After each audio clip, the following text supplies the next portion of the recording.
সপ্তম পরিচ্ছেদ। মার বাড়িতে আসিয়া মিন্ময়ী দেখিল কিছুতেই আর মন লাগিতেছে না। সে বাড়ির আগাগোড়া যেন বদল হইয়া গেছে, সময় আর কাটে না। কি করিবে, কোথায় যাইবে, কাহার সহিত দেখা করিবে ভাবিয়া পাইল না। মিন্ময়ী হঠাৎ মনে হইল যেন সমস্ত গৃহে এবং সমস্ত গ্রামে কেহ লোক নাই, যেন মধ্যাহে সূর্যগ্রহণ হইল।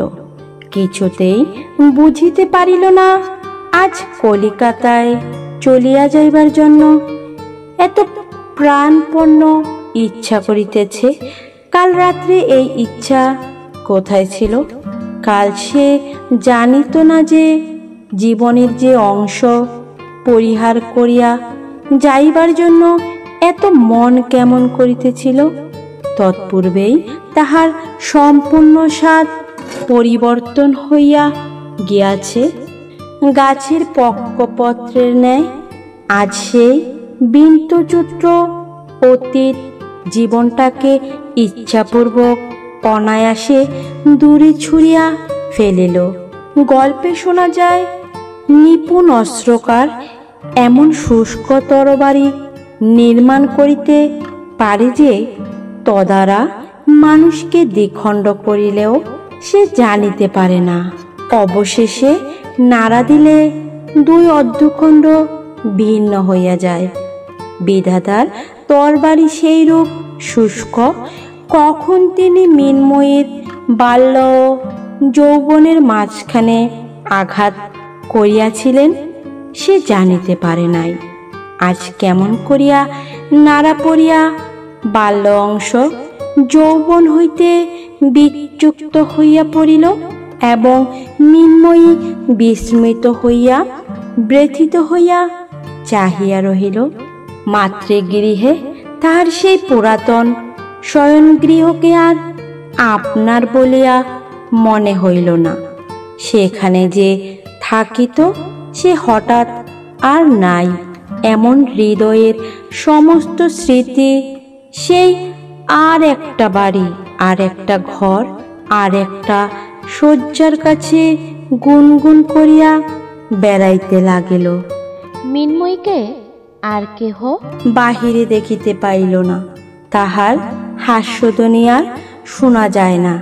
খেলার কথা মনেও আসে না। মিন্ময়ী মাকে বলিল, মা, আমাকে শ্বশুর বাড়ি রেখে আয়। এদিকে বিদায়কালীন পুত্রের বিষণ্ণ মুখ স্মরণ করিয়া অপূর্বর মার হৃদয় বিদীর্ণ হইয়া যায়। সে যে রাগ করিয়া বউকে বেহানের বাড়ি রাখিয়া আসিয়াছে ইহা তাহার মনে বড়ই বিধিতে লাগিল। হেনকালে একদিন মাথায় কাপড় দিয়া মিন্ময়ী স্নান মুখে শাশুড়ির পায়ের কাছে পড়িয়া প্রণাম করিল। শাশুড়ি তৎক্ষণাৎ ছল ছল নেত্রে তাহাকে বক্ষে চাপিয়া ধরিলেন। মুহূর্তের মধ্যে উভয়ের মিলন হইয়া গেল। শাশুড়ি বধূর মুখের দিকে চাহিয়া আশ্চর্য হইয়া গেলেন। সে মিন্ময়ী আর নাই। এমন পরিবর্তন সাধারণত সকলের সম্ভব নহে। বৃহৎ পরিবর্তনের জন্য বৃহৎ বলের আবশ্যক। শাশুড়ি স্থির করিয়াছিলেন মিন্ময়ীর দোষগুলি একটি একটি করিয়া শোধন করিবেন, কিন্তু আরেকজন অদৃশ্য সংশোধনকর্তা একটি অজ্ঞাত সম্পে উপায় অবলম্বন করিয়া মিন্ময়ীকে যেন নতুন জন্ম পরিগ্রহ করাইয়া দিলেন। এখন শাশুড়িকেও মিন্ময়ী বুঝিতে পারিল, শাশুড়িও মিন্ময়ীকে চিনিতে পারিলেন। তরুণ সহিত শাখা প্রশাখার যেরূপ মিল, সমস্ত ঘরকন্যা তেমনি পরস্পর অখণ্ড সম্মিলিত হইয়া গেল। এই যে একটি গম্ভীর স্নিগ্ধ বিশাল রমণী প্রকৃতি মিন্ময়ীর সমস্ত শরীরেও সমস্ত অন্তরে রেখায় রেখায় ভরিয়া উঠিল। ইহাতে তাহাকে যেন বেদনা দিতে লাগিল।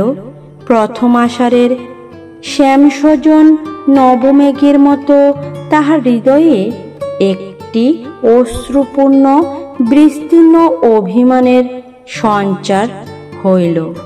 সেই অভিমান তাহার চোখের ছায়াময় সুদীর্ঘ পল্লবের উপর আর একটি গভীরতর ছায়া নিক্ষেপ করিল।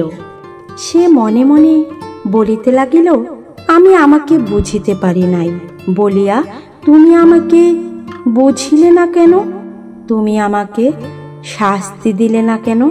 তোমার ইচ্ছা অনুসারে আমাকে চালনা করাইলে না কেন? আমি রাক্ষসী যখন তোমার সঙ্গে কলিকাতায় যাইতে চাহিলাম না, তুমি আমাকে জোর করিয়া ধরিয়া লইয়া গেলে না কেন? তুমি আমার কথা শুনিলে কেন? আমার অনুরোধ মানিলে কেন? আমার অবাধ্যতা সহিলে কেন?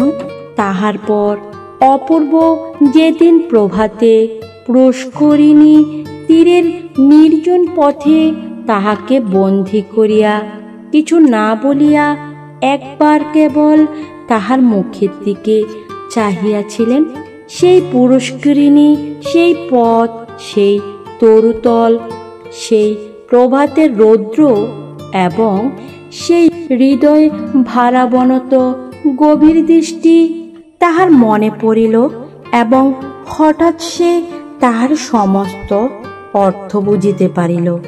তাহার পর সেই বিদায়ের দিনের যেন চুম্বন অপূর্বর মুখের দিকে অগ্রসর হইয়া ফিরিয়া আসিয়াছিল। সেই অসম্পূর্ণ চুম্বন এখন মরু মরীচিকা বিমুখী তৃষ্ণার্ত পাখির ন্যায় ক্রমাগত সেই অতীত অবসরের দিকে ধাবিত হইতে লাগিল। কিছুতেই তাহার আর পিপাসা মিটিল না। এখন থাকিয়া থাকিয়া মনে কেবল উদয় হয়, আহা, অমুক সময়টিতে যদি এমন করিতাম, অমুক প্রশ্নের যদি এই উত্তর দিতাম, তখন যদি এমন হইত। অপূর্বর মনে এই বলিয়া খুব জন্মিয়াছিল যে মৃন্ময়ী আমার সম্পূর্ণ পরিচয় পায় নাই। মৃন্ময়ীও আজ বসিয়া বসিয়া ভাবে, তিনি আমাকে কি মনে করিলেন, কি বুঝিয়া গেলেন? অপূর্ব তাহাকে যে দুরন্ত চপ্পল অবিবেচন নির্বোধ বালিকা বলিয়া জানিল, পরিপূর্ণ হৃদয়ামৃত ধারায় প্রেম পিপাসা মিটাইতে সমরমণি বলিয়া পরিচয় পাইল না। ইহাতেই সে পরিতাপে লজ্জায় ধিক্কারে পীড়িত হইতে লাগিল। চুম্বনের এবং সোহাগের সে ঋণগুলি অপূর্বর মাথার বালিশের ওপর পরিশোধ করিতে লাগিল। এমনি ভাবে কতদিন কাটিল। অপূর্ব বলিয়া গিয়াছিল, তুমি চিঠি না লিখিলে আমি বাড়ি ফিরিব না। মৃন্ময়ী তাহাই স্মরণ করিয়া একদিন ঘরে দ্বারুদ্ধ করিয়া চিঠি লিখিতে বসিল। অপূর্ব তাহাকে যে সোনালি পাড় দেওয়া রঙিন কাগজ দিয়াছিল, তাহাই বাহির করিয়া বসিয়া ভাবিতে লাগিল। খুব যত্ন করিয়া ধরিয়া লাইন বাঁকা করিয়া আঙ্গুলিতে কালি মাখিয়া ওর ছোট্ট বড় করিয়া উপরে কোনো সম্বোধন না করিয়া একেবারে লিখিল, তুমি আমাকে চিঠি লেখো না কেন? তুমি কেমন আছো? আর তুমি বাড়ি এসো। আর কি বলিবার আছে কিছুই ভাবিয়া পাইল না। আসল বক্তব্য কথা সবগুলোই বলা হইয়া গেল বটে, কিন্তু মনুষ্য সমাজে মনের ভাব আর একটু বাহুল্য করিয়া প্রকাশ করা আবশ্যক। মৃন্ময়ীও তাহা বুঝিল। এই জন্য আরো অনেকক্ষণ ভাবিয়া ভাবিয়া আর কয়েকটি নতুন কথা যোগ করিয়া দিল। এইবার তুমি আমাকে চিঠি লেখো, আর কেমন আছো লেখো, আর বাড়ি এসো, মা ভালো আছেন, বিষ্টু পুটি ভালো আছে, কাল আমাদের কালো গরুর বাছুর হয়েছে। এই বলিয়া চিঠি শেষ করিল। চিঠি লেফাফার মুড়িয়া প্রত্যেক অক্ষরটির ওপর একটি ফোঁটা করিয়া মনের ভালোবাসা দিয়া লিখিল, শ্রীযুক্ত বাবু অপূর্ব কৃষ্ণ রায়, ভালোবাসা যতই দিক তবু লাইন সোজা, অক্ষর সোহাগ এবং বানান শুদ্ধ হইল না। লেফাফার নামটুকু ব্যতীত আরও যে কিছু লেখা আবশ্যক মিনমোহি তাহা জানা ছিল না। পাশে শাশুড়ি অথবা আর কাহারও দৃষ্টিপথে পড়ে, সেই লজ্জায় চিঠিখানি একটি বিশ্বস্ত দাসীর হাত দিয়া ডাকে পাঠাইয়া দিল। বলা বাহুল্য, এ পত্রের কোনো ফল হইল না। অপূর্ব বাড়ি আসিল না। অষ্টম পরিচ্ছেদ। মা দেখিলেন ছুটি হইল, তবু অপূর্ব বাড়ি আসিল না। মনে করিলেন এখনো সে তাহার উপর রাগ করিয়া আছে। মিনময়ীও স্থির করিল অপূর্ব তাহার উপর বিরক্ত হইয়া আছে। তখন আপনার চিঠিখানা মনে করিয়া সে লজ্জায় মরিয়া যাইতে লাগিল। সে চিঠিখানি যে কত তুচ্ছ, তাহাতে যে কোনো কথাই লেখা হয় নাই, তাহার মনের ভাব যে কিছুই প্রকাশ করা হয় নাই, সেটা পাঠ করিয়া অপূর্ব যে মিনময়কে আরো ছেলে মানুষ মনে করিতেছে, মনে মনে আরো অবজ্ঞা করিতেছে, ইহা ভাবিয়া সে শরবৃদ্ধের ন্যায় অন্তরে অন্তরে ছটপট করিতে লাগিল। দাসীকে বারবার করিয়া জিজ্ঞাসা করিল, সে চিঠিখানা তুই কি ডাকে দিয়ে এসেছিস? দাসী তাহাকে সহস্রবার আশ্বাস দিয়া কহিল, হা গো, আমি নিজের হাতে বাক্সর মধ্যে ফেলে দিয়েছি। বাবু তা এতদিনে কোনো কালে পেয়েছে। অবশেষে অপূর্বর মা একদিন মিনময়ীকে ডাকিয়া কহিলেন, বৌমা, অপু অনেক দিন তো বাড়ি এলো না, তাই মনে করছি কলকাতায় গিয়ে তাকে দেখে আসি গে, তুমি সঙ্গে যাবে?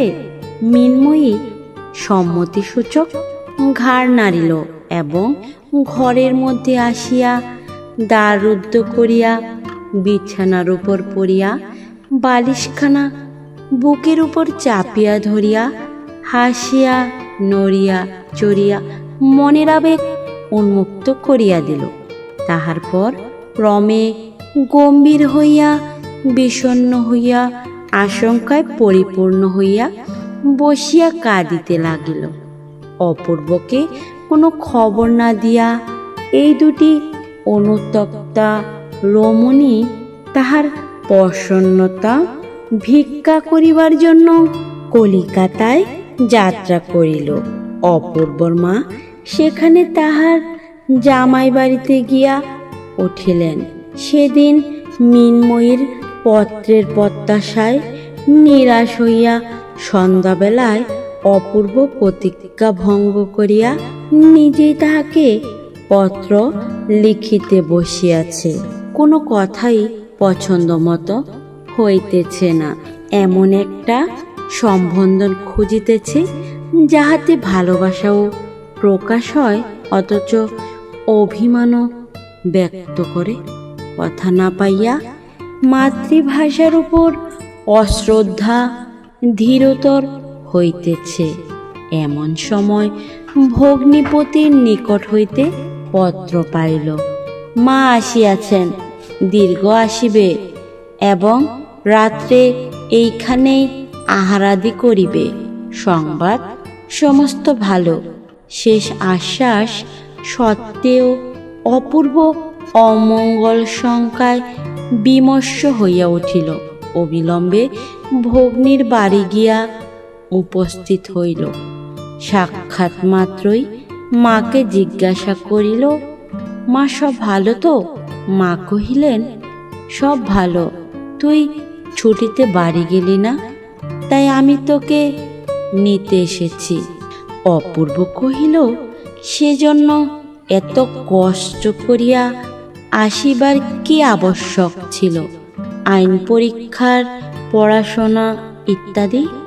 আহারের সময় ভগ্নী জিজ্ঞাসা করিল, দাদা, এবার বউকে তোমার সঙ্গে আনলে না কেন? দাদা গম্ভীরভাবে কহিতে লাগিল, আইনের পড়াশোনা ইত্যাদি। ভগ্নিপতি হাসিয়া কহিল, ও সমস্ত মিথ্যা ওজর, আমাদের ভয়ে আনতে সাহস হয় না। ভগ্নী কহিল, ভয়ঙ্কর লোকটাই বটে, ছেলে মানুষ, হঠাৎ দেখলে আচমকা আটকে উঠতে পারে।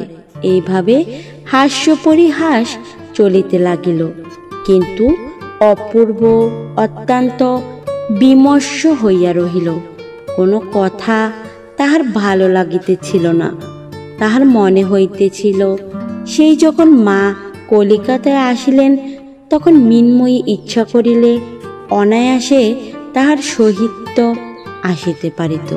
বোধহয় মা তাহাকে সঙ্গে আনিবার চেষ্টাও করিয়াছিলেন, কিন্তু সে সম্মত হয় নাই।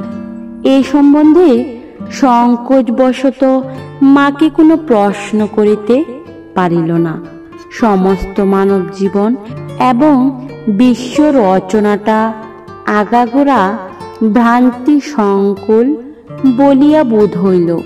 আহারান্তে প্রবল বেগে বাতাস উঠিয়া বিষম বৃষ্টি আরম্ভ হইল। ভগ্নী কহিল, দাদা, আজ আমাদের এখানেই থেকে যাও। দাদা কহিল, না, বাড়ি যেতে হবে, আজ কাজ আছে। ভগ্নিপতি কহিল, রাতে তোমার আবার এত কাজ কিসের? এখানে এক রাত্রি থেকে গেলে তোমার তো আরো কাছে জবাবদিহি করতে হবে না?